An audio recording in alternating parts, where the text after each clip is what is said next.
Assalamualaikum warahmatullahi wabarakatuh. Para mahasiswa dan mahasiswi yang kami cintai dan kami banggakan, dengan bersyukur kehadirat Allah atas rahmat dan karunia-Nya, alhamdulillah kita dapat melakukan kegiatan awal, kegiatan perdana kita dalam kuliah agama Islam. Kita berharap semoga kuliah ini dapat mengantarkan Anda sekalian pada pemahaman agama yang utuh dan dapat mengantarkan kita pada kehidupan keagamaan yang menuju kepada keimanan dan ketakwaan pada Allah SWT. Selanjutnya kami sampaikan ucapan selamat atas saudara dan saudari sekalian yang telah menjadi mahasiswa dan mahasiswi Universitas Indonesia. Kita akan sama-sama untuk mengkaji kegiatan-kegiatan yang sangat mendalam, terutama kegiatan ilmiah dan termasuk kegiatan kemasyarakatan. Oleh karena itu, pada kuliah ini saya ingin sampaikan, setelah kita nanti akan memasuki kuliah agama, kita sekarang merasakan bagaimana kondisi kita. Dengan adanya pandemi COVID-19, maka kita melakukan kuliah tidak secara langsung face to face, tapi kuliah melalui media. Tapi ini saya kira kalau kita manfaatkan dengan baik, pasti akan mendatangkan manfaat yang besar.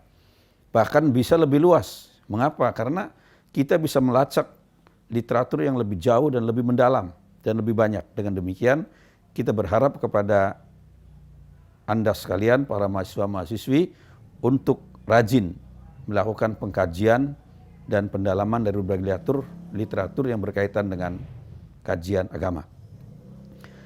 Yang berikutnya saya ingin sampaikan bahwa kuliah Islam ini atau kuliah agama ini akan mengantarkan kita bagaimana memahami agama secara lurus. Sebab dalam perkembangan terakhir ini ada dua kubu ekstrim. Yang pertama adalah kelompok literal yang sangat keras, yang memahami agama itu sangat rigid, kaku, keras, radikal. Radikal dalam arti yang sempit ya. Kemudian kelompok yang kedua adalah kelompok yang disebut dengan liberal, yang begitu longgar sedemikian rupa, hampir nggak ada yang baku dalam liberal ini. Sehingga akhirnya dua hal tadi menjauh gitu. Nah, bagaimana di UI kita kembangkan dalam kuliah agama, kita rangkul ini. Dua-duanya kita rangkul. Kemana pemahamannya? Menuju ummatan wasato. Umat pertengahan. Atau pemahaman yang moderat. Tidak ekstrim kepada literal dan tidak ekstrim pada liberal. Tapi kepada pemahaman Islam yang sungguhnya. Nah, ini yang akan kita kembangkan. Nah, dari sini maka kita akan melihat secara langsung.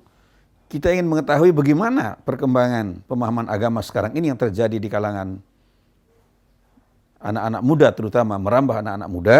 Yang pertama saya sebut ada kelompok literal. Itu memahami agama sangat sempit, kaku, kemudian keras. Misalnya dalam memahami hadis, inna awwala ma yuhasabu bihil abdu yawmal qiyamah bisolatihi. Fa in solahat faqad aflaha wa anjaha. Fa in fasadat faqad khoba. Sesungguhnya orang itu diniat nanti di yaumil hisab dari solatnya. Kalau solatnya baik, baik semua. Kalau solatnya buruk, buruk semua. Jadi di sini menegaskan seolah-olah solat itu yang paling menentukan. Ya. Kemudian di hadis ini, hadisnya adalah riwayat Ibnu Majah, An-Nasa'i. Kemudian yang kedua, inna bainar rajuli wa bainas syirki wal kufri tarkus salat. Sehingga perbedaan antara kufur dengan seorang yang syirik dengan kufur adalah meninggalkan salat. Jadi seolah-olah di sini tegaskan kalau orang meninggalkan salat itu sudah syirik kufur. Nah, kemudian di hadis lain tegaskan al-ahdu bainal ladzi bainana wa bainahum as-shalah. Faman tarakaha faqad kafar. Perbedaan antara kita dengan mereka adalah sholat. Siapa meninggalkan sholat maka telah menjadi kafir. Nah inilah hadis-hadis seperti ini dipegang oleh kelompok literal yang keras tadi dengan pemahaman yang sempit. Nah sebetulnya kalau kita akan melihat, ya, ini nanti kita akan lihat pemahaman umatan wasat itu bagaimana. Nah sebaliknya kelompok-kelompok literal, ya, kelompok selain literal yang kita sebut tadi, kelompok liberal itu memahaminya sangat longgar. Misalnya mereka mengambil hadis, apa misalnya, ma min abdin qala la ilaha illallah ma ta'ala dzalika dakhalal jannah. Tidak seorang hamba pun yang mengucapkan la ilaha illallah kemudian dia meninggal masuk surga. Nah, di sini longgar sekali. Pokoknya orang baca syahadat, baca la ilaha illallah masuk surga gitu seolah-olah. Kalau tadi kan enggak sholat kafir. Nah, ini apapun pokoknya baca syahadat masuk surga. Kemudian hadis yang kedua adalah yang diriwayatkan dari salah seorang sahabat Nabi yang menjelaskan ketika Mu'adz bin Jabal ikut Rasulullah naik kendaraan bersama, itu Mu'adz dipanggil oleh Nabi, ya Mu'adz, wahai Mu'adz, labbaik ya Rasulullah, kata Mu'adz. Kemudian beliau menjelaskan, ma min abdin, disebutkan di situ, ya, tiada seorang hamba pun yang yashhadu an la ilaha illallah wa anna Muhammadur Rasulullah illa harramahu 'alan nar. Kata Nabi, tidak ada seorang hamba pun yang mengucapkan syahadat la ilaha illallah Muhammadur Rasulullah kecuali orang itu diharamkan dari api neraka. Nah, inilah gambaran-gambaran yang digunakan oleh kelompok liberal tadi, ya. Kemudian fa inna Allah qad harrama 'alan nari man qala la ilaha illallah. Allah telah mengharamkan masuk neraka orang yang mengucapkan la ilaha illallah. Jadi inilah contohnya saya ingin sampaikan di sini. Yang satu begitu berat, keras, enggak sholat, kafir. Yang ini enggak ada masalah. Pokoknya syahadat masuk surga, syahadat masuk surga. Nah, inilah dua kubu tadi. Nah, bagaimana kita mengantarkan dari dua kelompok tadi kepada umatan wasato? Kita rangkul dua-duanya. Bagaimana pemahamannya? Pemahaman yang pertama tadi mengenai hadis tentang sholat tadi, itu sebetulnya bukan menyebutkan kafir dalam arti dia non-muslim, bukan. Kafir dalam arti mengingkari salah satu kewajiban agama. Nah, jadi term kafir dalam Islam itu, dalam Quran itu bisa ada 4 macam. Kafir itu. Yang pertama kafirun biwujudillah, kafir terhadap wujudnya Allah. Eksistensi Tuhan, itu namanya ateis. Kafirun biwujudillah itu ateis, mengingkari adanya Allah. Yang kedua kafirun biwahdaniyatillah, kafir terhadap keesaan Allah, itu namanya musyrik. Yang ketiga kafirun birisalati Muhammadin, kafir terhadap risalah Nabi Muhammad, itu ahlul kitab. Ya, orang Yahudi Nasrani itu ahlul kitab. Yang keempat kafirun bini'amillah, kafir terhadap nikmat Allah, itu disebut kafir juga. Ya, jadi meskipun dia muslim tapi mengingkari nikmat Allah disebut kafir. Nah, jadi itu pengertian kafir itu sebetulnya sangat luas, ada 4 macam paling minimal di Al-Quran itu. Nah, ini beberapa ayat kita sebutkan itu, ya, mengenai pengertian itu. Misalnya, wa daraballahu masalan qaryatan kanat aminatan mutmainnah ya'tiha rizquha ragadan min kulli makan fa kafarat bi an'amillah. Nah, inilah perumpamaan. Ya, ada suatu negeri, suatu umat yang sangat memperoleh karunia yang luar biasa, ya, hidupnya tenang, tapi kemudian mereka kafir terhadap nikmat-nikmat Allah. Nah, ini juga disebut kafir di Quran. Nah, jadi karena itu kafir tadi sesungguhnya adalah bukan kafir dalam arti non-muslim. Nah, pemahaman dari umatan wasato ini, ya, kita kembangkan bahwa dari dua kelompok tadi kita memahaminya tidak secara literal, tidak secara letterlek, tapi kita secara luas. Nah, maksud dari yang pemahaman tadi bahwa setiap orang yang mengucapkan syahadat masuk surga, artinya dia melaksanakan dari syahadat itu apa? Ya, taat, tunduk pada Allah. Syahadat itu artinya kan orang yang pasrah, menyerahkan diri pada Allah. Nah, jadi kalau orang sudah syahadat pasti sholat. Kalau syahadatnya benar pasti zakat. Kalau syahadatnya benar pasti siam dan seterusnya. Jadi artinya nggak ada masalah. Kalau memang dia bersyahadat tapi melaksanakan ajaran agama, ya memang itulah balasan dari Allah SWT memperoleh surga.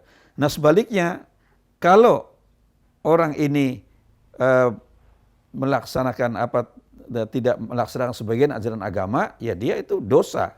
ya, termasuk orang muslim asi, muslim yang berdosa, misalnya nggak sholat, tapi kalau dia bertobat kemudian dia akan itu. Nah, maka pemahaman ini kita tarik ke tengah kepada umatan wasato, ya, yang apa pedomannya? Yang pertama adalah tawazun, seimbang, tidak berat sebelah, tawazun itu pertama. Yang kedua pemahamannya adalah i'tidal, lurus, adil. Ya. Kemudian yang ketiga adalah tasamuh. Ya, tasamuh itu tolerans. Ya, jadi itu yang kita akan kembangkan dalam kuliah di UI ini. Ya, jadi saya ulangi, yang pertama dengan cara pemahaman ayat maupun hadis atau as-sunnah dengan lurus, ya. Kemudian tawazun, seimbang, ya.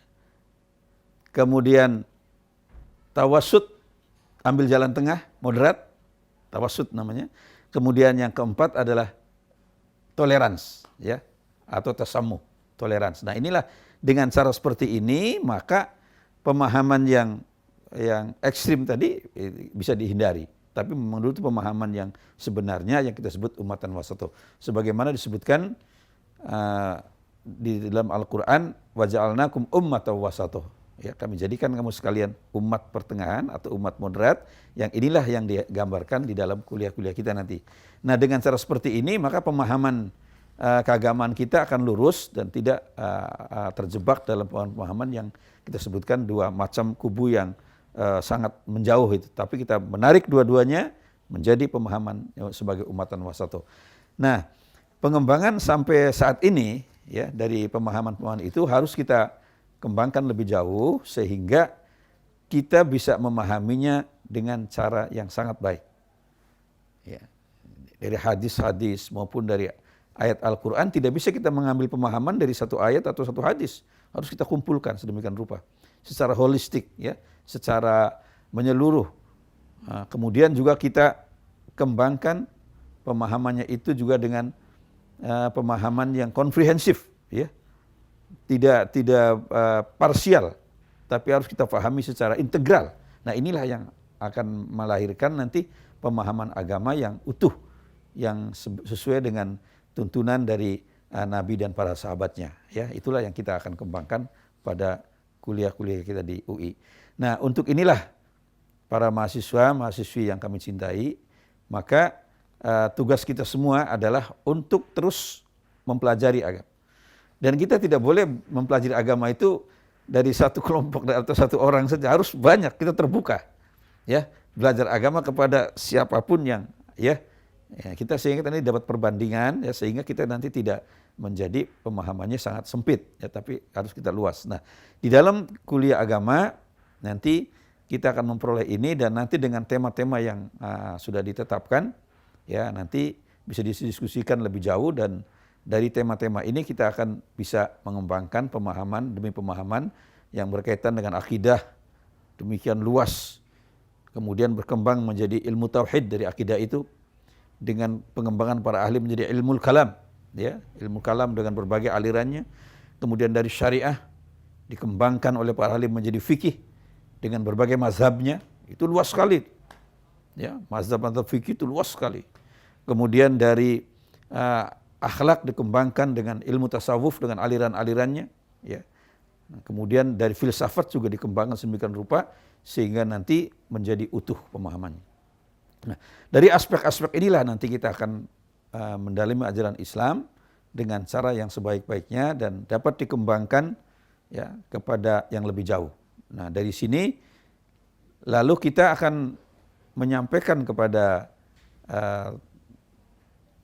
para mahasiswa dan mahasiswi, ya, tentang kuliah ini, dan kita sifatnya terbuka, ya, transparan. Nah, nanti kita akan jelaskan mana pengambilannya. Misalnya pengambilan hadisnya dari mana, ayatnya dari mana, itu kita akan ungkapkan, kita jelaskan, ya, sehingga semua orang bisa melacak. Seperti yang saya sebutkan tadi, hadis tadi saya sampaikan, itu nomor hadis yang saya cantumkan, sumber hadis yang saya cantumkan, ayat juga begitu, ya, kemudian status hadisnya juga kita cantumkan. Nah, dengan demikian akan memudahkan mahasiswa dan mahasiswi untuk melacak lebih jauh dan mendalami lebih jauh. Nah, pengalaman saya memberikan kuliah, ternyata mahasiswa dan mahasiswi itu umumnya mempunyai kemampuan yang sangat tinggi untuk mempelajari ini, ya, mempelajari agama dan lain-lain, dan mempunyai kemampuan dalam bidang IT yang sangat tinggi, maka sangat mudah sekali mereka memahami agama. Dan itulah perlunya, maka dosen itu hanya sebagai fasilitator, ya, tidak dosen dalam arti dia memberikan kuliah-kuliah secara bimbingan-bimbingan yang sifatnya itu mendikte, enggak, sebagai fasilitator saja. Nah, fasilitator ini akan membimbing para mahasiswa untuk mempelajari agama lebih luas, lebih transparan dan bebas, ya. Dengan demikian maka kehidupan beragama atau pemahaman agama di universitas atau di UI ini akan menjadi sangat digandrungi oleh para mahasiswa. Ini kita lihat dalam kuliah-kuliah agama yang saya alami, itu banyak mahasiswa yang merasa sangat senang mempelajari kuliah ini, ya, karena kita berikan pada mereka itu, ya, pelajaran-pelajaran yang sangat transparan, ya, dan pengambilan dari sumbernya juga demikian, ya, kita ungkapkan secara jelas. Demikian juga pemahamannya tadi kita ungkapkan secara jelas, sehingga nanti akan mengantarkan mahasiswa kepada pemahaman yang umatan wasato tadi.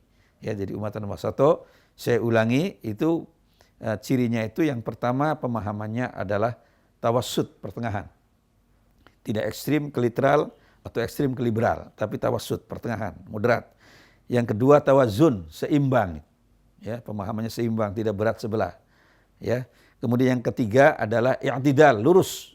Ya. Tidak memasukkan unsur-unsur lain dalam agama, ya agama, gitu, ya.